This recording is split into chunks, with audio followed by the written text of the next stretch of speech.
Hablando de gente horrorosa, hace tiempo que quería hablar de Leopoldo II y no me voy a perder la oportunidad de hacerlo en esta ocasión. Miren, hace muchos años, una amiga mía decidió que una novela mía merecía ser traducida. No consta en archivos. ¿Mi primera novela? Sí. Sí. Y en esa novela, a ver, lo que yo trataba era de contar cómo las garras del narcotráfico y de la guerra contra el narcotráfico podían enganchar por la camisa a cualquier persona y destrozarle la vida. Destrozarle la vida sin que tuviera nada que ver ni con el narcotráfico, ni con la delincuencia, ni nada. Cosa que después, por desgracia, pasaría de una manera multiplicada por miles y cientos de miles en México. Entonces, esa amiga mía le gustó mucho la novela, era una traductora belga, me ofreció traducir la novela al francés. La novela fue publicada por una editorial belga, no vendió nada, pero me llevaron a Bruselas a presentar el libro, a una feria de libros que había en Bruselas, bien bonita. Y una de las primeras cosas que veo yo en Bruselas es esto. Leopoldo II, rey y belgarum, rey de Bélgica, 1865-1909, Patria Memor, recuerdo de la patria. Ay, yo me quedé con... ¿Tiene estatuas este tipo? Tiene estatuas. Esta bestia. Bueno. Hemos hablado aquí ya en alguna ocasión de la conferencia de Berlín, que es uno de los momentos más tristes, más dramáticos de Europa, más vergonzosos, donde Europa se reparte África para apoderarse de sus recursos, por supuesto, pero con una pátina así como de, bueno, es que vamos a ayudar a que los pobres negritos se lleguen a la civilización, pero vamos, somos como paternalistas, ¿no? Como la carga del hombre blanco de la que hablaba Rudyard Kipling cuando se refería a la colonización británica de la India. Y lo mismo que dicen los hispanistas que hicieron los españoles con los pobrecitos indígenas a los que había que enseñarles quién era Dios. Y como dijo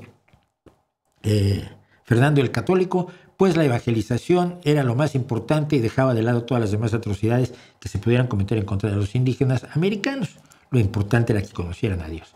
Con este pretexto inmundo, que no es tal, entre 1884 y 1885, 14 países europeos y los Estados Unidos se repartieron África. Y se la repartieron además sobre un mapa puesto allí en la sala de reuniones. No está repartido por tribus, por grupos sociales y naciones étnicas que ya existían. Que podías decir, bueno, todos estos con todo su territorio para mí. No, las fronteras pasaban en medio y de pronto ahora tú eres de este país y tú eres del otro. Y pues es mi primo, ya no es. Fue horroroso. Y desde 1876, Leopoldo II, rey de Bélgica desde 1865, organizó una compañía controladora privada que disfrazó como una organización internacional científica y filantrópica. Era bueno, iba a hacer ciencia y ayudar a los pobrecitos negritos. La llamó la Sociedad Africana Internacional, qué bonito, o la Asociación Internacional para la Exploración y Civilización del Congo. Ya desde entonces había calculado Leopoldo II que el Congo era el lugar donde había que estar. El Congo es esto que está en verde, en este mapa de África. Es un trozo considerable de África, ¿ok? Y esto, en la conferencia de Berlín, se le reconoció a Leopoldo II, pero no como colonia belga, no como parte de Bélgica, no como el lugar donde Bélgica iba a ejercer la filantropía, no, como una propiedad personal de Leopoldo II. Iba a civilizarlos, iba a explorarlos. Que se pudiera hacer esto es absolutamente escandaloso. Además, no tiene cara de bestia, pero lo es. Aquí tienen una mejor representación de Leopoldo II con una persona del Congo. Miren, Leopoldo utilizó el Congo como su propiedad personal y a la gente del Congo como sus esclavos personales para amasar una fortuna personal explotando los recursos naturales del Congo. Primero exportaban marfil, pero cuando estalló la demanda mundial de hule, de caucho, entre otras cosas por la aparición de los automóviles y otros elementos de la industria, él giró su atención hacia la recolección a mano de obra intensiva de la savia de las plantas del caucho, del hule, y abandonando las promesas de la Conferencia de Berlín, el gobierno del Estado Libre del Congo, que así le puso. Acuérdense ustedes, cuando decían que los nacionalsocialistas eran socialistas, no lo eran. Cuando les digan la República Democrática Popular de Corea es democrática, no le crean. Y cuando decían que él era el Estado Libre del Congo, era todo menos libre, era propiedad personal de esa bestia. A partir de 1890, el gobierno del Estado Libre, o sea, Leopoldo II y sus caprichos, restringió el acceso de los extranjeros al país para empezar a abusar en serio de los nativos. Todo esto para recoger la mayor cantidad de caucho posible y venderla. No les puedo mostrar una sola foto de lo que era el Congo, el Estado Libre del Congo, hoy República Democrática del Congo, bajo el dominio de Leopoldo II. Si no cumplías tu cuota de caucho un día, te cortaban una mano. Y al día siguiente tenías que ir a cumplir tu cuota otra vez. Y si no la cumplías, te cortaban la otra mano. Y entonces ya eras una carga para tu familia que tenía que llenar su cuota y la tuya.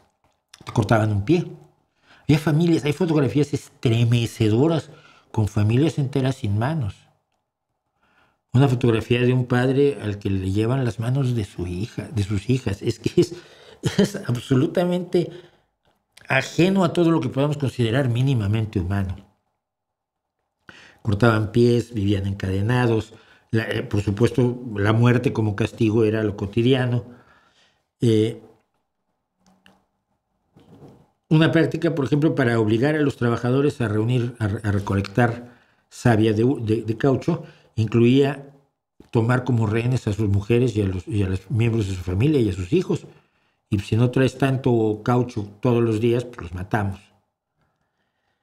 Se calcula que en el Estado Libre del Congo, donde no podían entrar los extranjeros desde 1890, murieron entre 1 millón y 15 millones de hombres y mujeres y niños congoleses, y no se sabe por qué nadie llevaba la cuenta.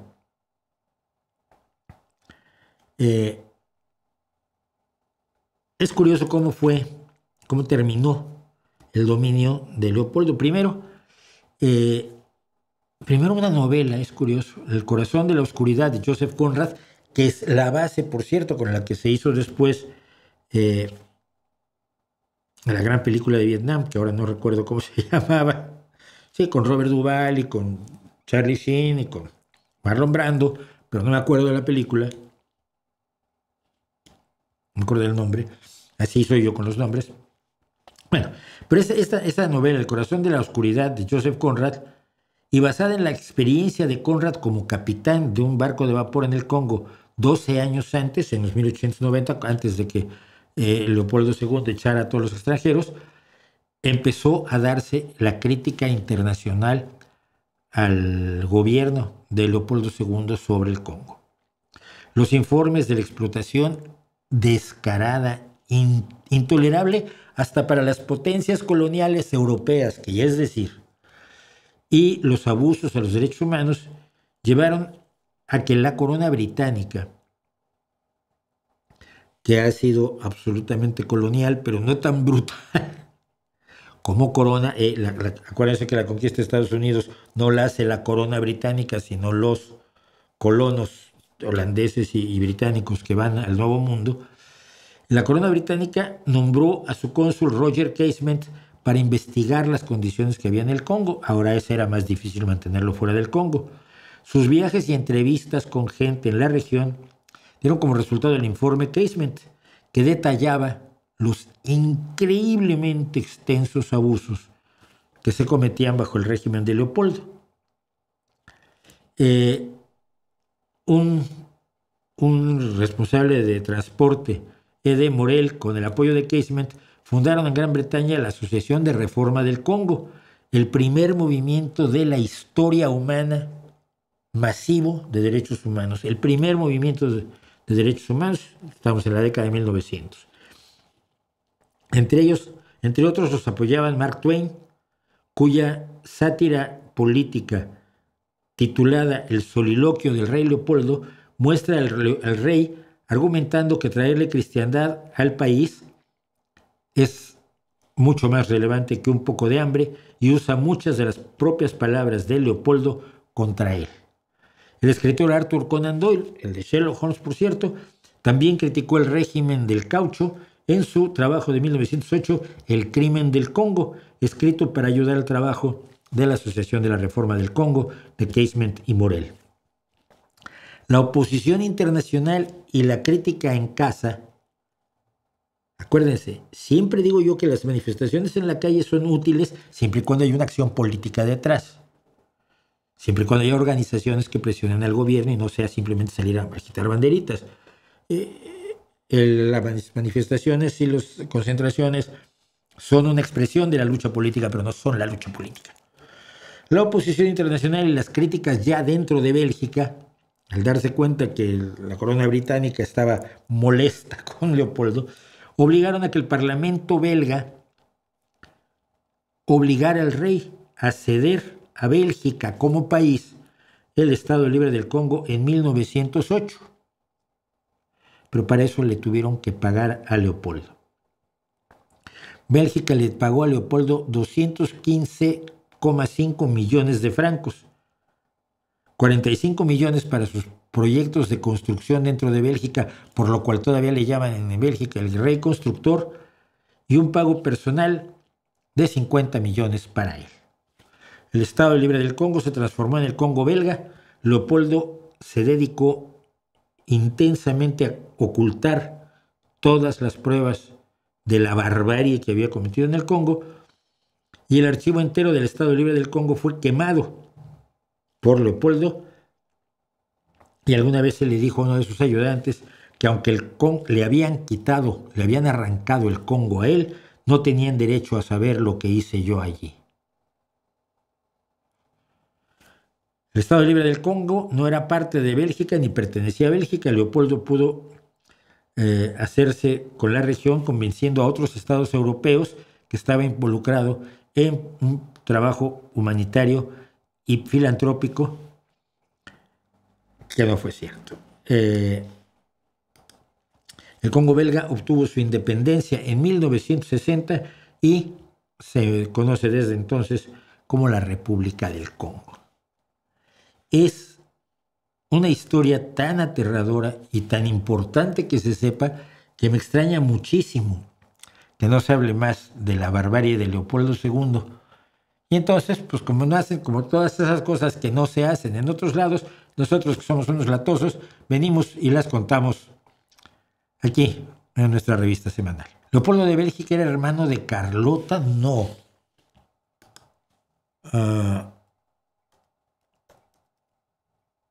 No, creo que el padre era hermano de Carlota.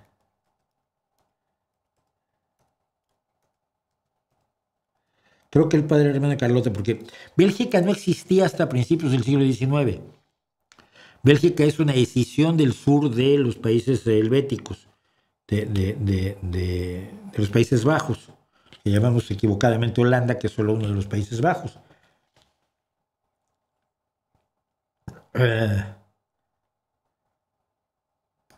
Pues no, sí, ella era hija de Leopoldo I de Bélgica. Sí, Bélgica no existía, se la inventaron a principios del siglo XIX.